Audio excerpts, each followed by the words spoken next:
Professor CH Susheelamma గారి విమర్శన విపంచ్ 5వ భాగం 29/3/25.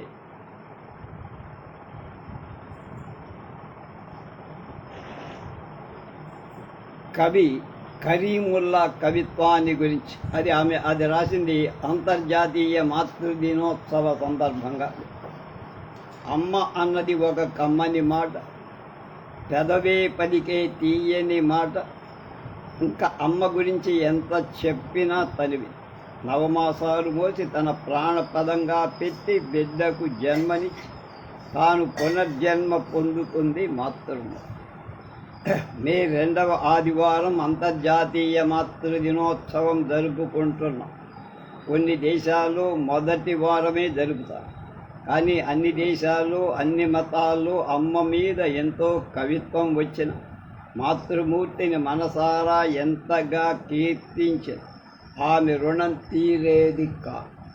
తెలుగు కవిత్వంలో ముస్లిం అస్తిత్వం మైనారిటీ వాదంగా వచ్చిన తర్వాత ఒక విశిష్టమైన భావధారతో ఆవిష్కృతమైంది ఇస్లాం వాదం. దాని ప్రవర్తకుడు ఆవిష్కర్త షేక్ కరీముల్లా తండ్రి ప్రభుత్వంలో సర్వేయ, చిన్న ఉద్యోగం, పెద్ద మొత్తం జీతం, పై ఆదాయం ఆశించని నిజాయితీపై తల్లి షేక్ షంసున్నీసా 5 బిడ్డలతో గుట్టుగా సంసారాన్ని లాక్కొచ్చారు. అరబ్బీ మాత్రమే చదువుకుంది కాబట్టి ఖురాన్ చదువుతూ చుట్టుపక్కల వాళ్ళకి వివరించి చెప్పేది. బిడ్డలు చదువుకుంటుంటే తెలుగు ఇంగ్లీష్ పాఠాలు తనకేం తెలియకపోయినా పక్కనే కూర్చొని వాళ్ళు చదువుకునేలా చేసేది. పిల్లలు వేమన పద్యాలు చదువుతుంటే విని ఆనందించి, పిల్లలు పెడదారి పట్టకుండా నైతికత, మానవత్వం, ప్రాధాన్యత గురించి బోధించి, భర్తకు ప్రాణ స్నేహితుడైన ఒక చౌదరి గారి భార్య అనారోగ్యంతో బిడ్డకు పాలు ఇవ్వలేని స్థితిలో ఉన్న తాను 1 నెల రోజులు పాలిచ్చిన తన మాతృమూర్తి అంటే ప్రాణం కరీముల్లా. తల్లి పట్ల తన గుండెల్లోంచి పొంగుకొచ్చిన గౌరవాభిమానాలు కవిత రూపంలో వెల్లడించారు. అమ్మీ జాన్ పొద్దు పొడిచిందో లేదో ఇల్లంతా ఖుష్బూ చల్లి ఊదుకడ్డీలా కాలుతున్న అమ్మీ జాన్ పొగచూరై మసిబారుతుంది. తర్కారీకి వెళ్ళేందుకు వేసుకున్న బొరక, కుర్తా కంతల్ని కట్టేసిన, పగుళ్ళిచ్చిన చెప్పుల్లేని కాళ్ళు గరీబుతనాన్ని వెక్కిరిస్తూనే ఉంటాయి. పావలా కోసం చిన్నప్పుడు నేనేడిస్తే దళిందర్ మరియా తిట్టులంకించి తలుపేసి కన్నీరవ్వటం గుర్తుంది. అబ్బజాన్ కాయగట్టిన చేతులు, పసివాతో వెలిసిన సూర్మా కళ్ళ, అత్తరు మాటల్ని పెంచడం సరాయి. చెల్లి ఎదిగే కొద్దీ అమ్మి తరగటం తెలుసు. పుస్తకం కోసం మారాన్ చేసి పేగుల్నే మడచి వెలుతురయ్యే. అల్లాను తప్ప ఎవ్వరినీ దేబిరించని అభిమానం చంద్రహారమై మెరుస్తూ ఇన్నోళ్ళొచ్చాక ఇంకా ఎందుకే కష్టం అంటే తను చెప్పే జవాబొక్కడే, నేను అమ్మను బేతా. ఇస్లాం వాదం అనేక రూపాల్లోంచి తనదైన కోణం నుంచి విశ్లేషించే సామాజిక, ఆర్థిక, రాజకీయ, సాంస్కృతిక స్వభావాల సమస్యలు సంబంధించిన నిర్దిష్టమైన సిద్ధాంతం ఇస్లాం వాదం. సమాజంలోని భిన్న వర్గాల మధ్య నెలకొన్న అపోహలు తొలగించి ఒక స్నేహవారిధి నిర్మించే విశ్వజనీన సూత్రం అన్నది దీని. మార్క్సిజాన్ని నమ్మనివాడు కమ్యూనిస్టు కానట్టే, అంబేద్కర్ దాన్ని నమ్మనివాడు బహుజనవాది కానట్టే.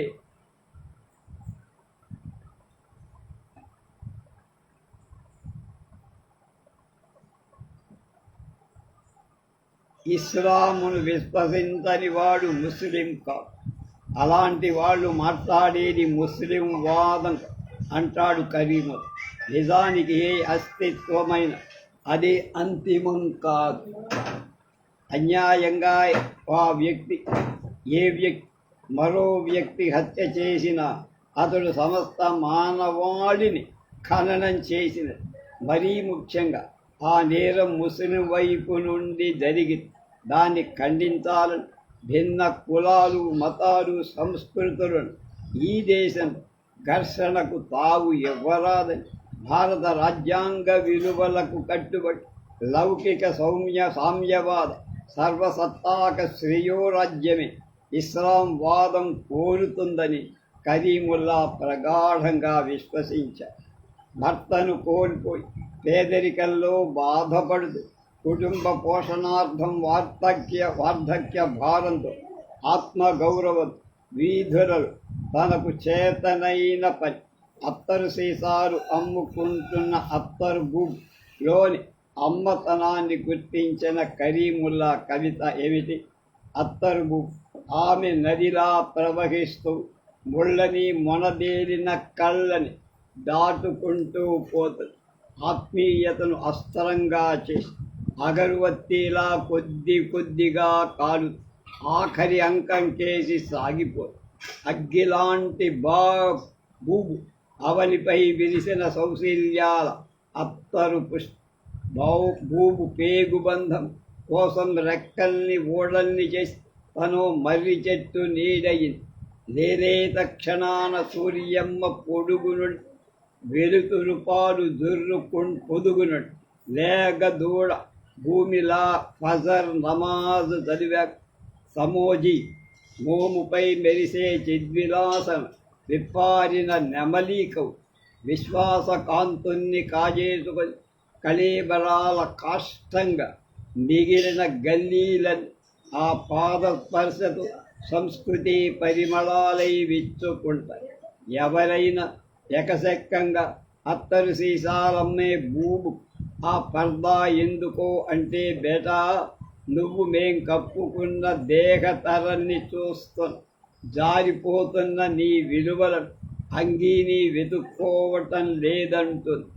కులబద్ధకాని కాలాన్ని సూత్రబద్ధత లేని జీవితాన్ని అశుభ వ్యత్యాసాన్ని చెబుతుంది బూబు. ఒక సూఫీ బూబు, ఒక పోరాటం.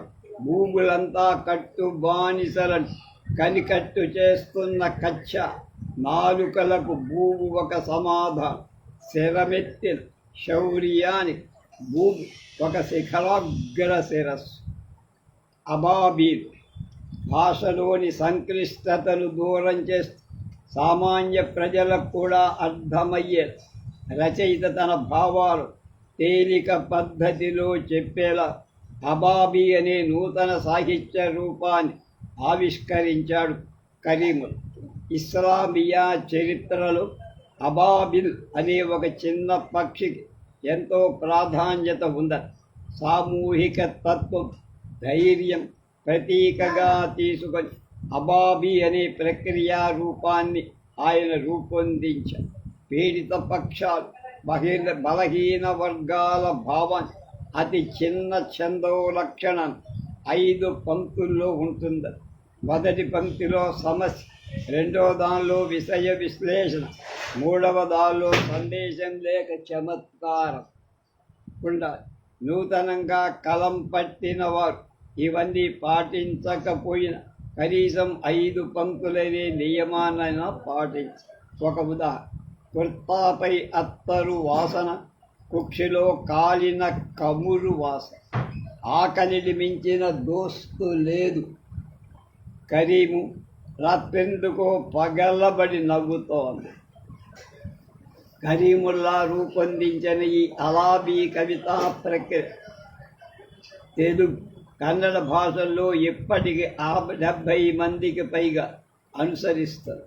కవిత్వానికి పరమార్థం సామాజిక ప్రయోజనమే మనసారా నమ్మి దాదాపు 35 పైగా సత్కారాలు, సన్మానాలు పొంది శ్రీ నాగభైరవ కోటేశ్వరరావు స్ఫూర్తి అవార్డు, నెల్లూరు గుర్రం జాషువా కళా సాహితీ అవార్డు వినుకొండ, జాతీయ కళాలయ అవార్డు పాలకులు, బెస్ట్ పోయెట్ అవార్డు వైజాగ్, అభినవ జాషువా అవార్డు, బొల్లాపల్లి ఆదర్శ సాహిత్య రత్న అవార్డు, గుంటూరు కవి సంధ్య పురస్కారం, యానం రాష్ట్ర ప్రభుత్వ ఉగాది పురస్కారం వంటి పొందిన కరీముల్లా ఆధునిక సాహిత్య తెలుగు సాహిత్యంలో తన స్థానాన్ని పదిలపరచు ఎంత విస్తృతంగా సాహిత్యాన్ని రచిస్తున్న పాలక వర్గాలను పొగుడు ఒక్క కవిత కూడా రాయక పీడిత వర్గాల పక్షాన నిలబడి సమాజ హితం కోసం తన కవిత్వ రచనను కొనసాగిస్తుంది. డిగ్రీలో నాకు స్టూడెంట్ అయినందువల్ల అధికంగా పొగడకుండా ఆశీస్సులు అందజేసి శాంతి తన విశ్వాసంగా, భారతీయత తన ఆత్మగా పరిపూర్ణంగా భావించే కవి కరీముల్లా సామాజిక హితం కోరి మరింత బలంగా తన గళం వినిపించాలని ఆశిస్తారు. ఆధునిక మృచ్ఛ కటిక బహుముఖీన ప్రతిభా పాండిత్యాలు కలిగిన ప్రముఖ సాహితీవేత్త డాక్టర్ నాగభైరవ ఆదినారాయణ ఇటీవల రచించిన దీర్ఘ కవిత మట్టి బండి మృచ్ఛ కటిక, శూద్రకుడు రచించిన చారుదత్తుడు వసంతసేన మృచ్ఛ కటిక నాటకానికి ఈ కావ్యానికి సంబంధం లేదు. అక్కడ చారుదత్తుడి కొడుకు ఆడుకునే మట్టి బండి మొత్తానికి తన నగలు కప్పి బంగారు బండిలా మార్చింది వసంత.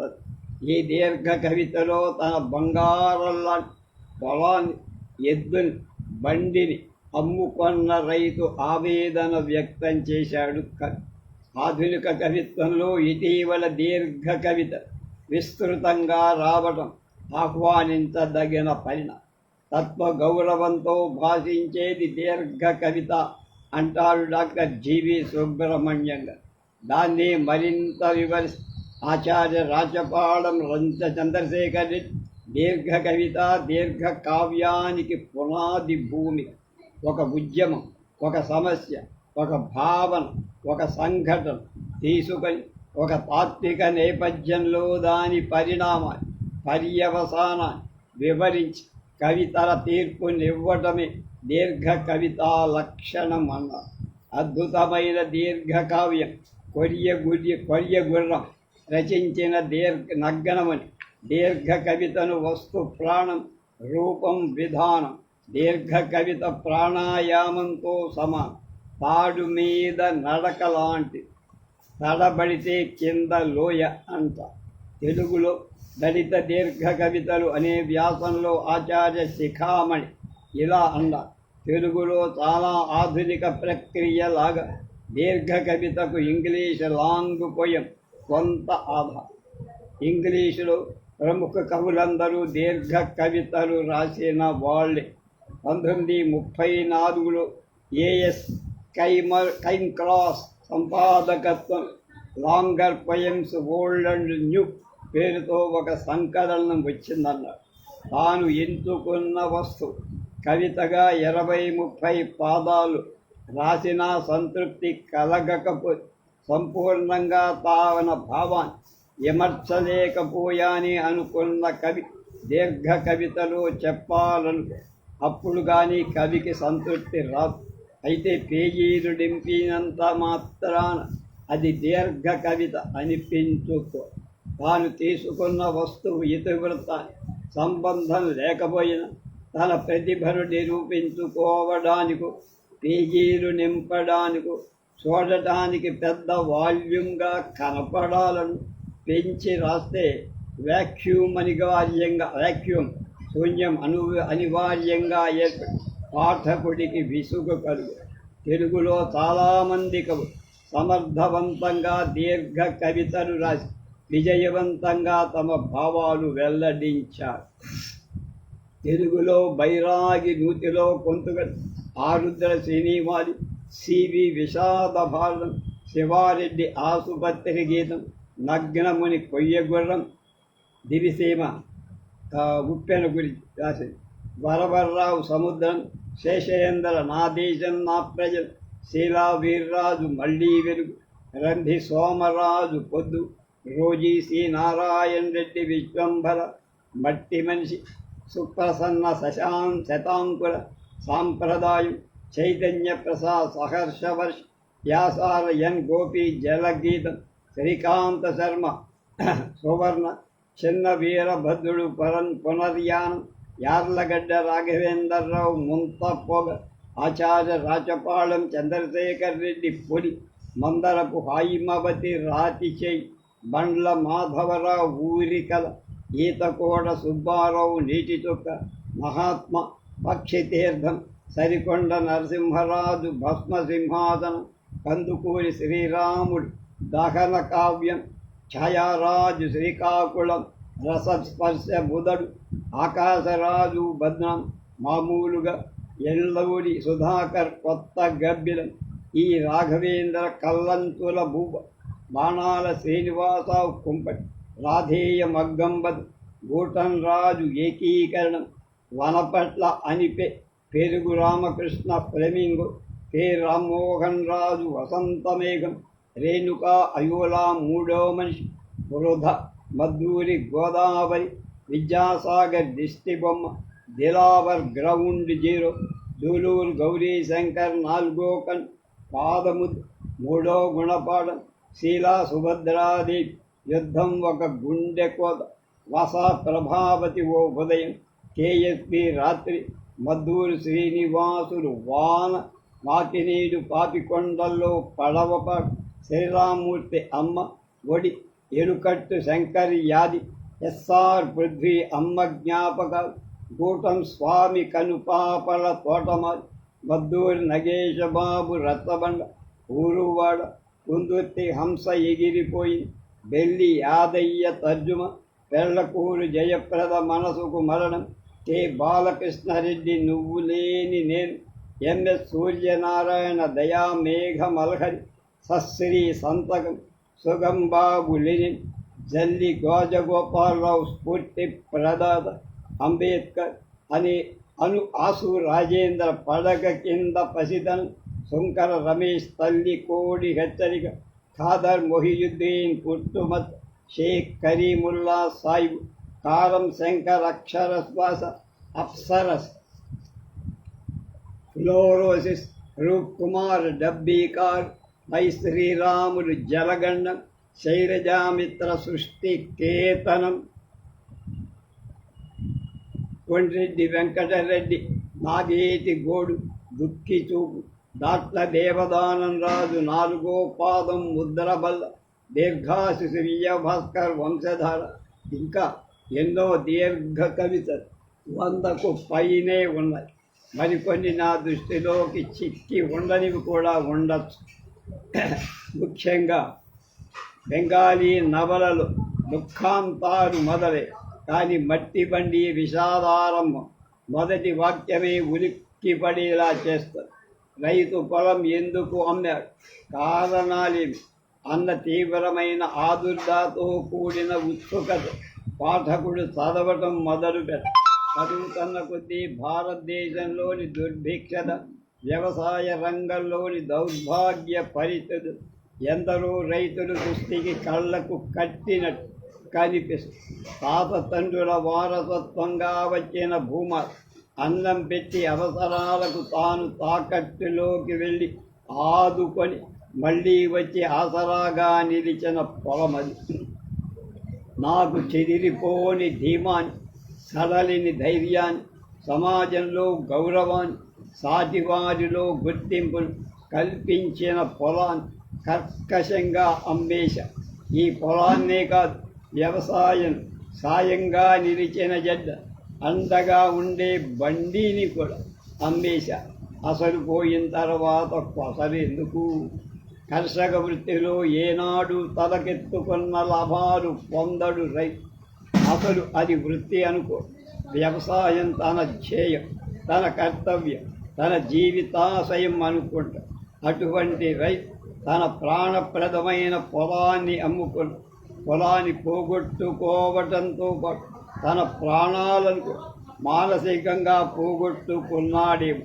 వ్యవసాయం అంటే తెలియదు, పొలంతో సంబంధం పెంచుకొని తరం బియ్యం చెట్ల నుండి బియ్యం, అన్నం వస్తుందనుకునే కంప్యూటర్ యుగ యుగ యువతకు తెలియదేమో కానీ రెక్కలు ముక్కలు చేసు ఆరుగాలం కష్టం పొలంలోంచి పసిడి పంటను ఉత్పత్తి చేసి రైతుకు తెలుసు మట్టి వాసన.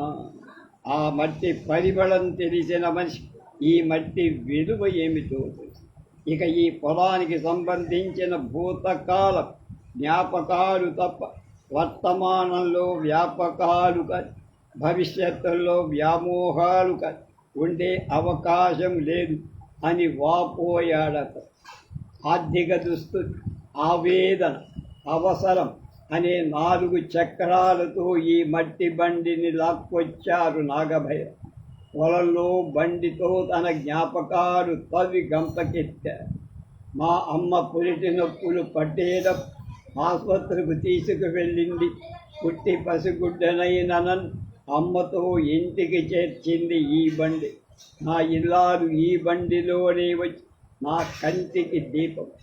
పంటల కాలంలో ధాన్య బస్తాలతో నిండు గర్భిణీల మెల్లగా సాగి వచ్చే బండిని చూసి బంగారాన్ని మోసుకొచ్చే లక్ష్మీదేవి అనిపించి, ఏడాది పాటు కడుపు నింపే కూటి కొండ అనిపించి, తన పిల్లలతో పాటు పెరిగిన ఎటు బండి లాగుతూ పొలాన్ని దున్ను బాధ్యతల్ని పంచుకొని వాటిని ఎంత మురిపంగా వర్ణిస్తున్నాడు. ఎత్తయిన మూపురా రాజసం కనిపించే నడకకు లయబద్ధంగా ఊగే గంగడు కాటుక దిద్దినట్టున్న ఎంత అందంగా హుందాగా ఉండే ఒంగోలు జాతికి చెందిన ఎడ్లు కదా. అపురూపమైన ఆ వృషభాల రూపాలను చూస్తే లేపాక్షి బసవనైనా లేచి రావాల్సిందే. కోకతో పాటు మోర పైకెత్తి రంకె వేశాయని కైలాసం నంది మీదున్న పరమేశ్వరుడైన పరమాశ్చర్యంతో తలలు దించి చూడాలి. అవి అంత గంభీరంగా ఉన్న ఎవరిపైన కొమ్ము విసిరేవి కావు. పలు చోట్ల తాళ్లను తెంచుకునే తెంపరితనంలే. ఎన్ని సంవత్సరాలు పొలాన్ని దున్నాయి, ఎన్ని కళ్ళాల్లో ధాన్యాలు నూర్చాయి, ఎన్ని ధాన్యపు బస్తాలు తెచ్చి గాదిని నింపాయి. అల్లారు ముద్దుగా పెంచుకున్న వాటిని దూరం చేసుకున్న రైతు తన కన్న బిడ్డల్ని దూరం చేసుకున్నంతగా తల్లడిల్లిపోలేదు. నిర్దయగా నిర్దాక్షిణ్యంగా అమ్ముకునే పరిస్థితికి తనను తాను తిట్టుకో. పొలంతో పాటు చుట్టూ ఉండే అందమైన ప్రకృతి, వాగులు, వంకలు, పిట్టలు, పక్షులు, పల్లెపడు, జమ్మి చెట్టు నిర్దాక్షిణ్యంగా అమ్ముకునే పరిస్థితి తనను తాను తిట్టుకొని. పొలంతో పాటు చుట్టూ ఉండే అందమైన ప్రకృతి, వాగులు, వంకలు, పిట్టలు, పక్షులు, పల్లెపడు, జమ్మి చెట్టు, తావేటి గుర్ర, ఎన్నెన్నో తీగలు, పిందలు, పాటలు, పరవశాలు, తంపట్లు, లేత కంకులు, సంక్రాంతులు, సంబర ఏవి తల్లి నిరుడు కొరిసిన ఆ ఆనందాల హరిబెదు అన్ని జ్ఞాపకాల జల్లులుగా మారిపోయాయి. ఎందుకిలా జరిగిందన్న అమాయకత్వం, ఆవేదన ఆ కోశలో రైతు నిస్సహాయ స్థితి. చదువుతున్నప్పుడు పాఠకుడి కంటిలో మనసు కూడా ఏదో తడికొందు.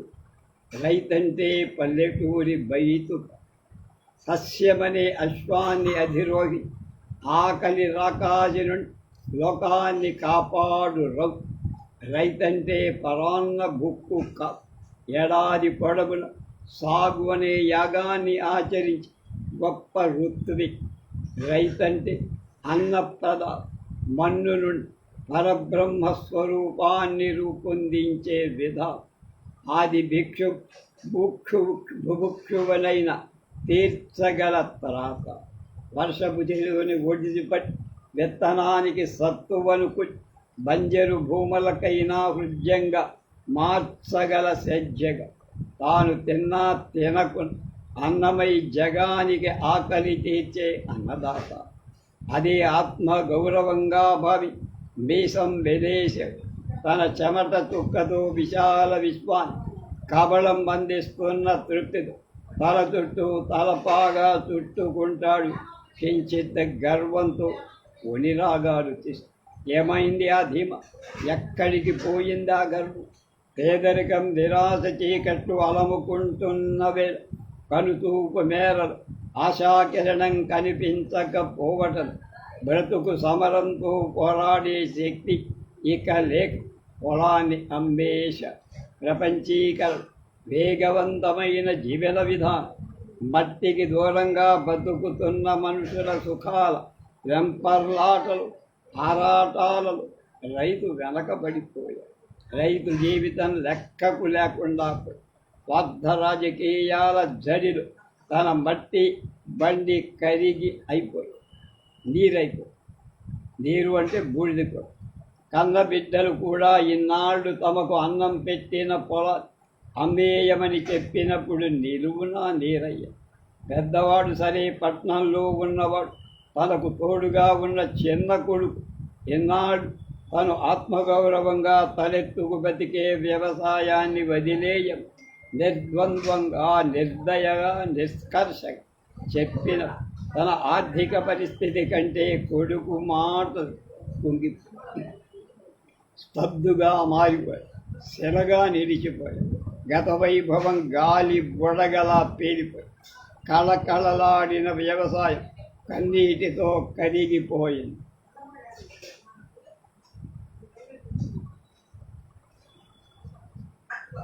మనసు రాయిగా మారింది. చేసుకొని పొలంతో పాటు ఎద్దును పట్టి బండిని అమ్మేశ. నిజానికది అమ్మడం కాదు, తనను తాను భరించుకోవడం. కొనవాల్సిన సమయంలో గబగబా చరచరా కదిలిపోయిన మేఘాలు కంకుల మీదున్నప్పుడు, కళ్ళాల మీదున్నప్పుడు కక్ష కట్టినట్టు కుంభవృష్టి కురిస్తే కర్షకుడు నిశ్శబ్ద కన్నీటి వాణి అయ్యాడు. విత్తనాల నకిలీ విత్తనాల దాహం నేపథ్యంలో ససలేని పురుగు మందుల స్వైర విహారం, కిమ్మనని అధికారగణ, మద్దతు ధర ప్రకటించని ప్రభుత్వాలు, దోచుకుంటున్న దళారీ, అప్పులు కుప్పలు అన్నీ కలిసి రైతు నుదిటి రాతను మార్చేసి విడదీయరాని బంధం అనుకున్న వ్యవసాయం దండగ మారి పని అని తేల్చే. ఎందరో సహచరు అవస్థలతో, ఆకలితో ఆత్మహత్యలు చేసుకుంటుంటే ఆ ధైర్యం చెయ్యలేని అధైర్యంతో ఉరి కొయ్యకు ఓగలే ఉన్న పళంగా అమ్మేశ. అప్పుల గుడిలో చిక్కుకుపోతే భూతంగా అర్ధాంగి చేయి అందివ్వలేదే. కొడుకులు ఓదార్పు వాక్యం కాగలేకపోయారు. అతడు పొలం అమ్మేశాడు. రైతు ఆత్మగీతమే ఈ మట్టి బండి, రైతు ఆర్ద్రస్వరమే ఈ మట్టి బండి, రైతు గాయాల గేయమే ఈ మట్టి. కర్షకుడి శ్రమకు ప్రతీకయైన ఈ మట్టి బండి కావ్య కర్షకుల హర్షమే ధ్యాసగా జీవించ బహుముఖ ప్రజ్ఞాశాలి కీర్తిశేషులు పాటూరి రాజగోపాల నాయుడు గారి అంకితమివ్వడం మరింత సమంజసం. పొలం, ఎద్దులు, బండి భౌతికం దూరమైన రైతు గుండెలో సజీవ జ్ఞాపకాలుగా నిలిచిపోయి అక్షరాలుగా మారి కావ్యస్థితి పొంది సాహితీ జగత్తులో శాశ్వత స్థానాన్ని సంపాది. డాక్టర్ నాగభైరవ ఆదినారాయణ కర్షక కవి అనే స్థిరమైన కీర్తిని ఆర్జించి పెట్టారు.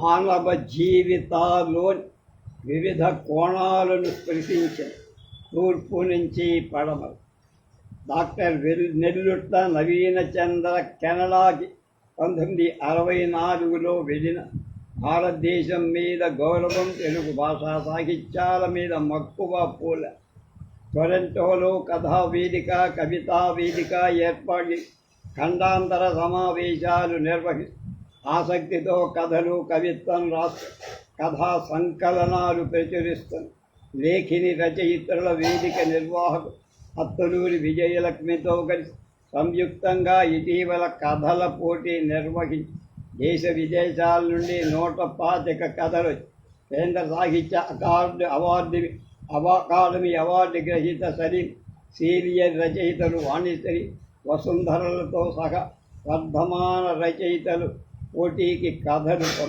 న్యాయ నిర్ణేతలుగా దొన్నవిత్తుల శ్రీరామచంద్రమూర్తి, పివి రమణ వ్యవహరి ప్రథమ, ద్వితీయ, తృతీయ బహుమతులు 10 కన్సోలేషన్ బహుమతులు కథలకు ఎన్నిక చేసి పోటీ నిర్వహణలో ఆగిపో ఎంతో శ్రమకోర్చి బహుమతులు పొందిన వాటితో కలిపి మొత్తం 32 కథలు తూర్పు నుంచి పడమర ఒక సంకలనంగా తీసుకురావడం ముదావహం. 32 కథల్లో ఎలాంటి అసభ్యతలకు తావు లేకుండా వైవిధ్యమైన కథాంశాలు మానవ జీవితాల్లోని వివిధ కోణాలు స్పృశించడం. ఈ కథా సంపుటిని అంతర్జాల సమావేశంలో జూన్ 14 ప్రముఖ రచయిత రాధికా శ్రీవల్లి ఆవిష్కరించడం. ఈ వ్యాస రచయిత సిహెచ్ సుశీలమ్మ అధ్యక్షత వహి కథలు సమీక్షించారు. కథా వేదిక గురించి డాక్టర్ నెల్లుట్ల నవీన చంద్ర వివరించి పోటీకి సంబంధించిన వివరాలు, బాధకాలు అత్తులూరి విజయలక్ష్మి చెప్పారు. న్యాయ నిర్ణేతలిద్దరూ మాట్లాడారు.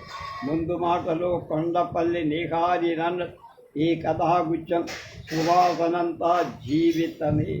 ప్రథమ బహుమతి కంద డి లక్ష్మీ గాయత్రి రాజన్. పెళ్లి పుస్తకం కోపం అనేది మనిషికి హానికరమే కాక కుటుంబ సభ్యులకు కూడా భరించరానిది అవుతుంది. సంసారం అల్లకల్లోలమైపో వాటి ఉద్యోగులతో ఇరుగు పొరుగు వాళ్ళకు సత్సంబంధాలు కోల్పు.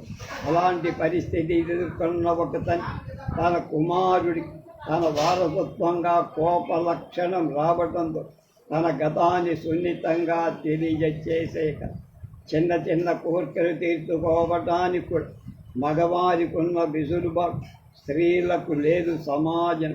కానీ కుటుంబ వాతావరణంలో కానీ ఏసీ రూములో ఒంటరిగా తనకు ఇష్టం వచ్చినట్టు ఉండాలని అద్దంలో తనను తాను తనివి తీరా పూర్తిగా చూసుకోవాలని ఆమె కోరిక భర్త చనిపోయాక ద్వితీయ బహుమతి పొందిన దేశిరాజు రవికుమార్ అవాంఛితం కథ ఇది. భర్త ఏదో పని బయటకు వెళ్లకుండానే ఉంటాడా. ఆయన చనిపోయాక గదిలోకి వచ్చి చీర మార్చుకునేది ఆ కోరిక తీరింది అనడం అంతగా సమంజసంగా లేదు. తృతీయ బహుమతి పొందిన కథ వెంకటరమణి ఈశ్వర్ పూర్ గాడ్. ప్రపంచీకరణ నేపథ్యంలో అన్ని దేశాల తన అధీనంలో ఉండాలి, అగ్రరాజ్యం భావించడం, ప్రపంచంలోని అన్నిటిపైన పేటెంట్ హక్కు తానే దూసుకోవాలి భావించడం గమనిస్తూనే ఉన్నాం. ఈ క్రమంలో ఉచ్చం నీచం, మంచి చెడు, ప్రజలు క్షేమం, పర్యావరణం వంటి విషయాలు పట్టించుకునే విచక్షణ లేకుందని ఈ కథలో ముఖ్య అంశం. ఓ సూర్యప్రసాదరావు రాసిన కథ 13 గంటలు.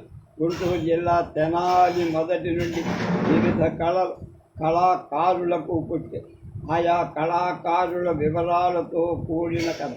ఇలా స్థానిక కళాకారుల సంస్థల వివరాలు పదటం చాలా అవసరం.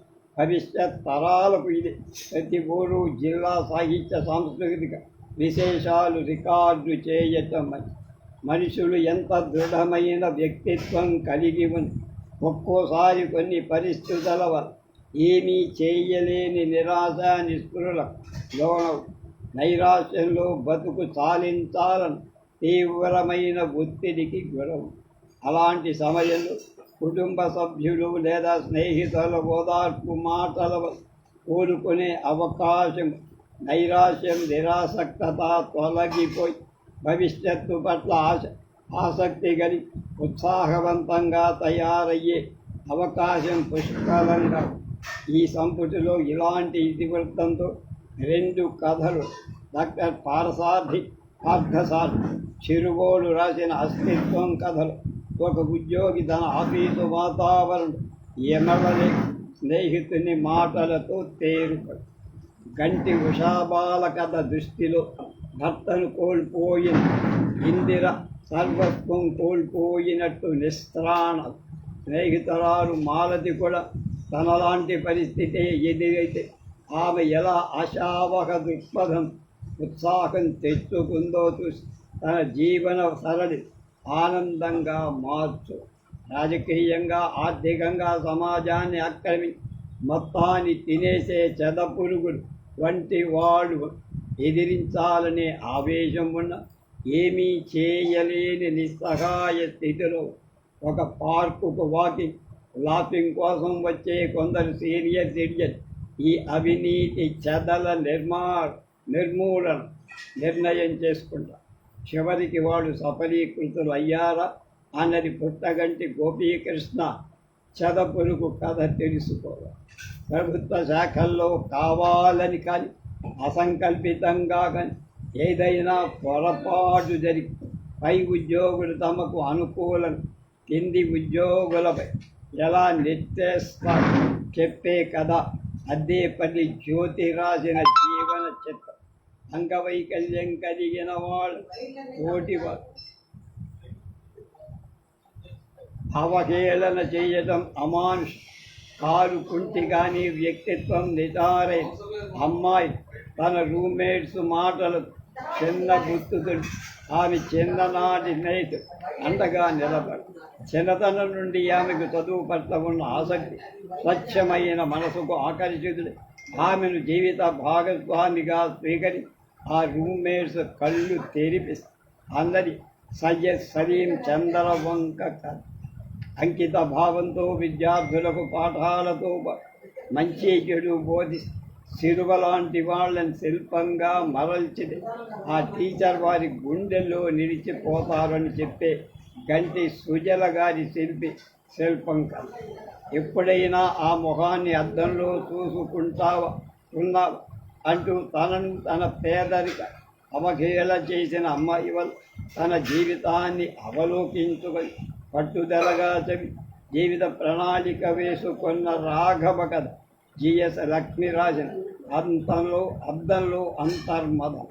ఉద్యోగార్థం తప్పనిసరిగా ఆఫీసుకు వెళ్ళాల్సి వచ్చి భామ తన పసిబిడ్డల సంరక్షణ కోసం తెలిసిన అమ్మాయి ఆయాగా ఉంచితే ఆమె ఐషా అసూయ ఆ బిడ్డను యాచకులకు పొద్దున ఇచ్చి గప్చిప్పుగా సాయంత్రం తెచ్చే తాను తన బిడ్డను ఎలా కాపాడుతుందో తెలిపే ఆదూరి హైమవతి సహనాభవతు కదా. తాతయ్య చనిపోతే అందరూ ఏడుస్తున్న కంటి వెంట నీటి తొక్కరాని మనవడు అచ్యుత్ ఏనాడు ఎవరిని ప్రేమించలేని తాతయ్య తనను కావాలని తెచ్చుకొని ఎవరికి తన గదిలో కూర్చొని తినే తాతయ్య తన ముఖం ఆనందం మాత్రమే చూసుకునే తాతయ్య అచ్యుత్ పసితనంలో ముద్ర వేసుకొని తన తల్లిని కోడరికం పేర రాజ్య రంపాన పెట్టిన తాతయ్య క్షమించలేకపో నాకు తెలిసిన రాముడు రత్నాకర్ పెనుమాక రాసిన 5 స్టార్ హోటల్ వంటి హంగులు ఆర్భాటాలు కార్పొరేట్ హాస్పిటల్స్ ఎంతెంత బిల్లేసినా ఒక్క మాట రాదు. మన రోడ్డు పక్క అమ్ముకునే వాళ్ళ దగ్గర గీచి బేరాలు ఆడతామని బేరం సిఎస్ఏ షరీఫ్ కథ. కన్న తల్లిపై ప్రేమ ఉండదు. ఆమె ఒంటరిగా ఎలా ఉందో కనీసం కనుక్కో. పెంచుకుంటున్న బుత్తు కుక్కకి స్నానం, ఇంజెక్షన్, ఆరోగ్యకరమైన సకల సదుపాయం వేలాది రూపాయలు వెచ్చించే పెద్ద మనుషుల చిన్న మనసు బంధించిన పద్మజ రంగరాజు రాసిన డాగ్ పార్క్. ప్రతి పని ప్రభుత్వమే చెయ్యాలని లేదా ఒక్కవారు చేయటం లేదని విమర్శిస్తూ ఉక్రోషంతో ఉపన్యాసాలిస్తారు. చాలా పక్కనున్న మట్టిని రోడ్డు మీద ఉన్న గుంటల్ని పూడుస్తున్న ఒక రిటైర్డ్ టీచర్ వాళ్ళ చర్య వాళ్ళకి మంచి గుణపాఠం. దాసరి మోహన్ కథ గుంతలు అంతటితో ఆగదు. ఆ టీచర్ తన మనవడి చేత కూడా పని చేయించటం వల్ల ఆ పిల్లవాడు భవిష్యత్తు తను చేయగలిగిన పని తాను చేసుకుంటూ పెద్దానికి ఇతరులపై ఆధారపడకూడదని చెప్తే కదా. మంచి పుస్తకాలు చదవాలని, సంగీతం వీణ నేర్చాలని చిన్నప్పటి నుంచి ఎంతో ఆసక్తి ఉన్న వడ్రంగి కుర్ర వేణు ఆర్థిక పరిస్థితి వల్ల తండ్రి మాట ఎదురు చెప్పలేని స్థితి లేక వుడ్ వర్క్ చేస్తున్న ఒక దారుసి తన వృత్తినే దైవంగా భావి తన కళాత్మక ఆలోచనలు మేళవి అందంగా మనసు పనిచేసి అందరి అభిమానాన్ని పొందుతాడు, ఎదుగుతాడు. అందంగా కొంతకాలానికి తన ప్రాణప్రదంగా భావించి పుస్తక పఠనం సంగీతంలో సేద తీరుతాడు. వసుంధర రాసిన వేణుగానలోడు కథ.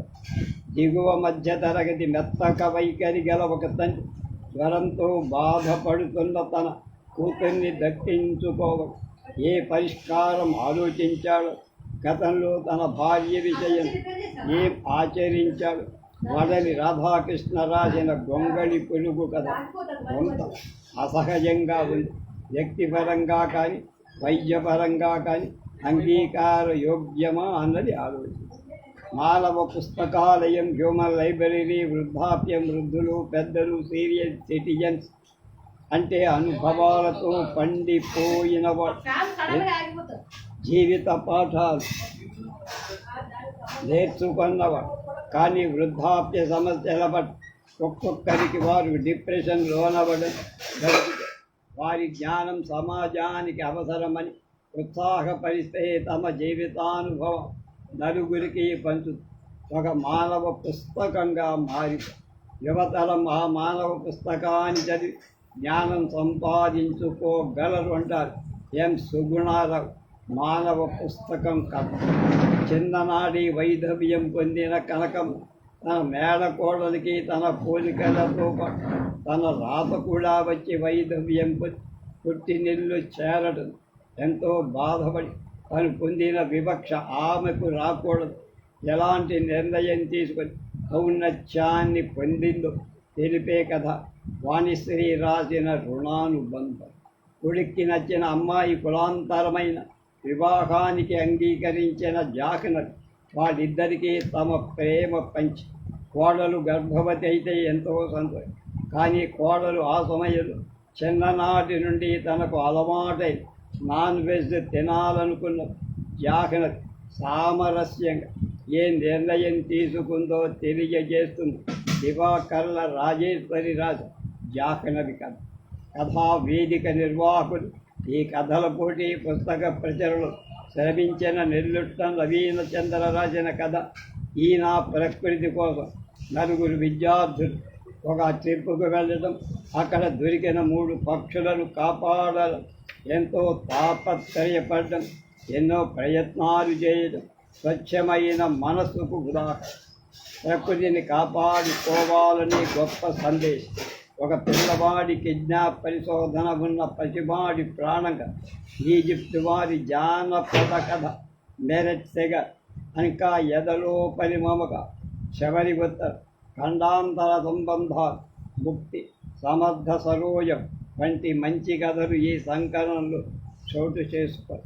కథా వేదిక వాట్సాప్ గ్రూప్ ద్వారా ఆసియా, ఆఫ్రికా, ఉత్తర అమెరికా ఖండాలలో తెలుగు రచయితలను కలుపుకొని అనేక సాహితీ సమావేశాలు నిర్వహిస్తున్న నవీన చంద్ర ఈ సాహితీ స్నేహ సమీరాలు ప్రపంచవ్యాప్తం కావాలని అభిలషిస్తున్న వారి సత్సంకల్పం విజయవంతంగా నెరవేరాలని మనసారా ఆశిద్దాం. రేపు ఒక అమృతమయి ఏకాంతం, ఒక అపురూప బృందగా అమృతలత డాక్టర్ పొట్టి శ్రీరాములు తెలుగు విశ్వవిద్యాలయం వారి ప్రతిభా పురస్కారం అందుకుంటున్న సందర్భంగా హృదయపూర్వకమైన శుభాకాంక్షతలు రాసిన వ్యాసం రేపు చూద్దాం.